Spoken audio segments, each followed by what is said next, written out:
Dear friends, I've prepared a little recipe for you to win all your games with the black pieces, just as you hear it.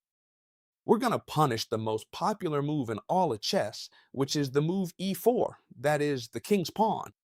Well, I've been looking more or less at your comments, and you've asked me a lot for a pretty strong opening with the black pieces, especially to surprise our opponent and, above all, to have them play what you tell me, Chester Joe, because sometimes we do very complicated variations and the game goes into branches you haven't explained it all, and I don't know how to continue. Well, don't worry, because here we're going to see that the defense is simple.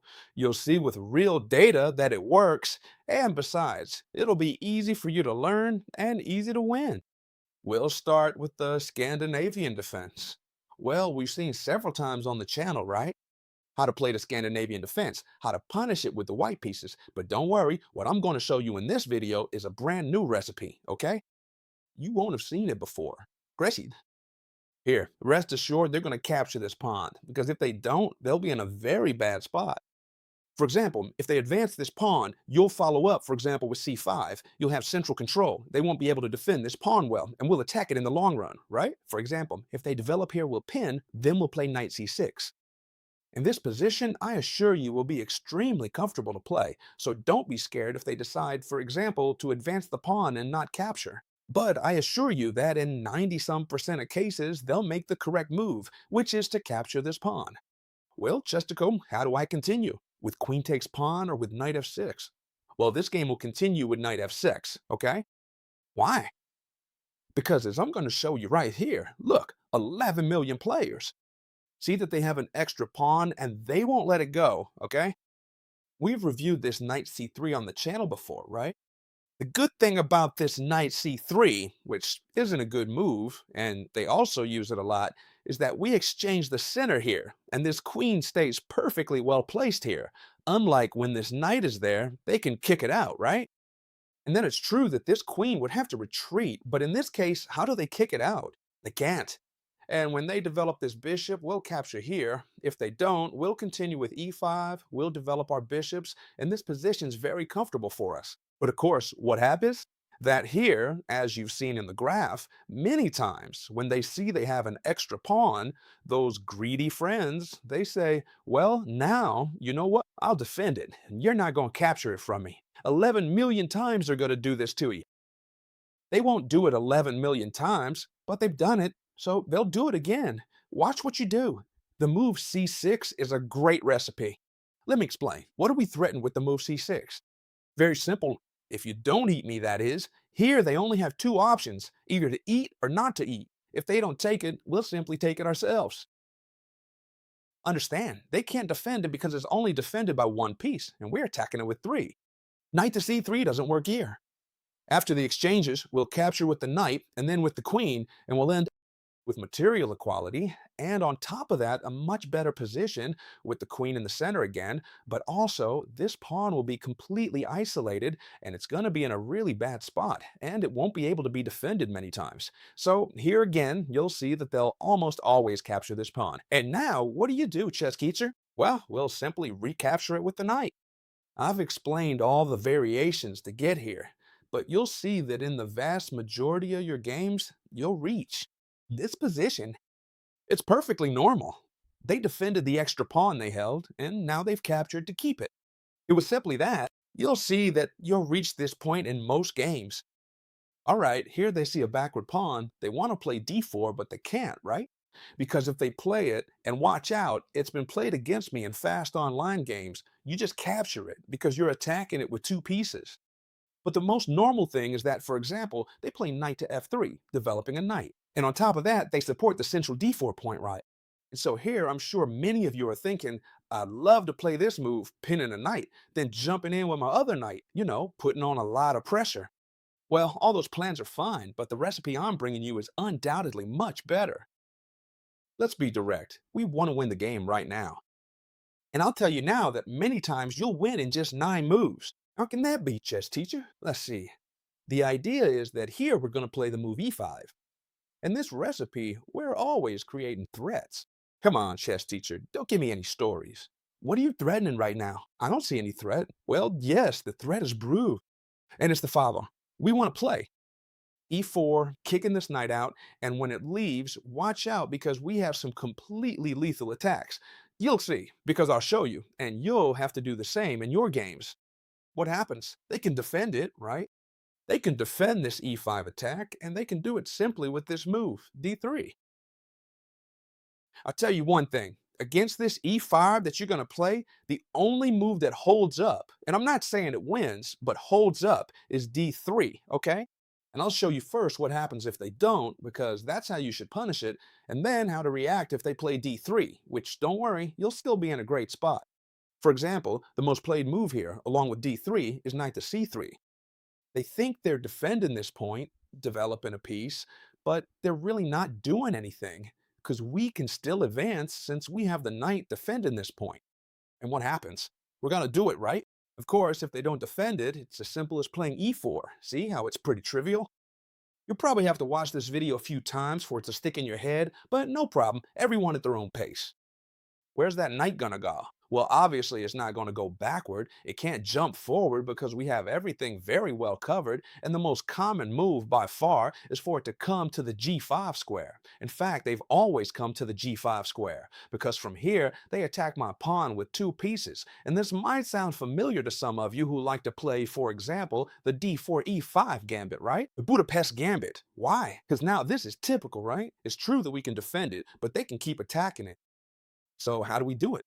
I'm reaching a point where they're attacking this pawn with two knights. I only have it defended with one. Well, don't worry. Indeed, we're going to defend it with the bishop. And if they don't do anything, right now you'll tell me, let's see, Chestachero, again, here. They have many options, and this is what I don't like about opening videos. They have so many options that they never make the right one. Well, here they can only do one thing. They can only keep attacking this pawn, because if they allow themselves the luxury of doing anything else, like, for example, developing the bishop, we're simply going to advance the pawn, threaten the knight, it'll have to go to h3, we'll exchange it, we double pawns, and this position would be a complete disaster for the white pieces. Therefore, here, no matter what, they must play with initiative and come to attack this pawn for a third time. What are two pieces attack it? To defend it. What are the only two moves that attack this pawn? Obviously, queen e2 and queen c2. It wouldn't be possible with the bishop, logically, and d3 wouldn't be possible at this moment either, because we'd simply capture the pawn, and it would really be free, because it's super well defended by our by our bishop and by our queen. Therefore, the only way they have is queen e2 and queen c2, and we're going to punish both of them with the same move. For example, queen e2, and we're going to play the brutal knight d4. I assure you that here you've already completely won. Let me explain. If they try to keep attacking a pawn here, simply knight c2 check, and I take the queen. And watch out that I don't take your rook too. So here, the only way to avoid the fork is to go back toward d1. You understand me? Why did I tell you it was exactly the same to come to e2 as to c2? Because here we'd do the same, and they'd have to go back to d1, and in this position, what? Well, simply, we've already won the game. We kick out this knight. You remember this plan, right? And once we kick it out, where does it have to go to h3? There's no other way. We exchange it, and right now, I'll show you why this was so dangerous if they hadn't managed to exchange before. Or rather, they'd let us play h6 and the knight had to retreat. You'll see that the squares they leave weak can be exploited in a brutal way. For example, here, I'll give you an example. Here, knight f3 check would win the game. Where does the king have to go? It can simply come to e2, and quite simply, queen d3 is checkmate. This is just an example. Remember well, we attack the pawn and they defend it. They don't want to let go. And we play c6. This is the recipe, right? Now, if they don't want to lose the pawn, well, then the only way they have is to capture here. We capture with the knight, and now they can make many moves, but our idea is to play e5, okay? The most popular move, without a doubt, is knight f3. Why? Because if not, they're going to fall way behind in development. Logically, it would be possible to make other moves, like, for example, I don't know, I'm just making it up, knight c3, but then we're going to play e5 anyway. Even if that knight isn't there, although they'll most likely do it again here, we'd already be in the same situation as before, right? Because this bishop can't develop, this one can't either. And if not, they'd play d3, which is exactly what we're going to see now. Perfect. So here we're going to play e5, but chess teacher, you just told me that if they make any move, I play this e4 and I'm winning. But what happens if they play d3 against me, which is the only move that holds up? A little bit, you just told me yourself. Well then, do you want me to tell you the surprise yet or not? We're going to play this e4 anyway. And careful, careful, careful, because they have to play very precisely not to lose on the spot. Let me explain. Here, what are we going to continue doing? Or rather, how are they going to respond to us? Well, they have two options: capture the pawn or not capture it, right? Obviously, perhaps not capturing the pawn or moving the knight would be extremely dangerous. First, because here, we'd win a pawn, wouldn't we? We simply have it defended by the queen. And if they come forward, for example, well, we could simply continue, for example, with bishop f5. And this position is very strong. We're attacking super hard over here, right? Well, but this isn't the most common thing they'll do, but rather, when you advance, at least for me, they've always captured the pawn. They have two extra pawns for now. Right now, they have two extra pawns for now, but don't worry, okay? And they also want to trade queens with us. You already know that when you have extra material, it's good to trade queens. But in this case, we have an ace up our sleeve. In fact, we want to trade queens. Remember this well. Why? Because now we're going to win back this pawn. Now we're only down one pawn. One. That's it. But of course, the difference in activity is massive. We're threatening a fork, and here there's only one move that saves them, which is bishop e3. For example, if they try to come and defend the fork with the king, then we could continue, for example, with bishop f5, and our position, honestly, is so good that the engines already give it like a -2. That is, if you reach this position, you're going to have a clear advantage over your opponent. But the normal thing is for them to make the correct move, bishop e3. They develop a piece and stop the fork. How should we continue, chess teacher? Well, in the same way, bishop f5. In this variation, where we trade queens, our game will be superior to the opponent's, and it's going to be very simple. Our only plan is going to be to castle long. That's precisely why I played this bishop f5. Look, what a simple recipe. When we go to castle long, we'll place the rook on the semi-open file, and therefore we'll be much better off. If they develop this knight to c3, we'll change the pawn structure, castle long, and the advantage will be massive. If they develop the knight to d2, which is a bit better, our plan remains the same anyway. We're going to castle long. We're going to put on more pressure. The knight squeezes, the rook squeezes too. This knight can jump in many times, and really, this game is going to be won. For example, I'm going to show you a game that actually happened with this variation. Black castled long and pinned the king here. So white tried to move it, and just look at how easily the game ended. Knight takes knight. Exchanging this knight here, it might not be a good idea to take with the bishop, because they'd stop defending this very important diagonal, and then we could bring in the other bishop, then the other rook, and this would be very beneficial for us. So in the game, it was captured with the knight, but the player with the black pieces simply came to attack with this knight over here. Look, now they're attacking these very weak points because our bishop, our knight, and also our rook are working together. And here they really have nothing left to do. I'll show you. In the game, for example, they took this pawn, but it doesn't matter what they do because our pressure is lethal. We attack the rook, a rook that has to move, and now the other piece simply comes in. Look at how all the pieces are playing our favor. This knight seems like it can't be saved anymore, so it has to retreat. And now all our artillery comes in. Look at one thing. This knight is right in enemy territory, and in any case, it can jump and make a discovered attack.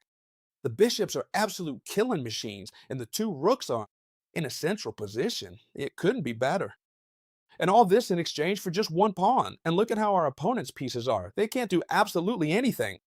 In the game, it ended like this. Look, the bishop was kicked away, and then simply check with the bishop. And right here, white resigned. Why?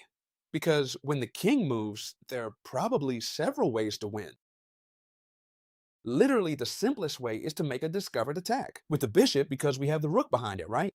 So here, well, really, everyone could play however they want. For example, here you can play bishop g5, check. The king has to move, right? This is just an example, so you can see that even if they don't do exactly what we studied, our game will go in our favor. So the only thing you have to remember is to play that c6 and then the plan to squeeze with e5.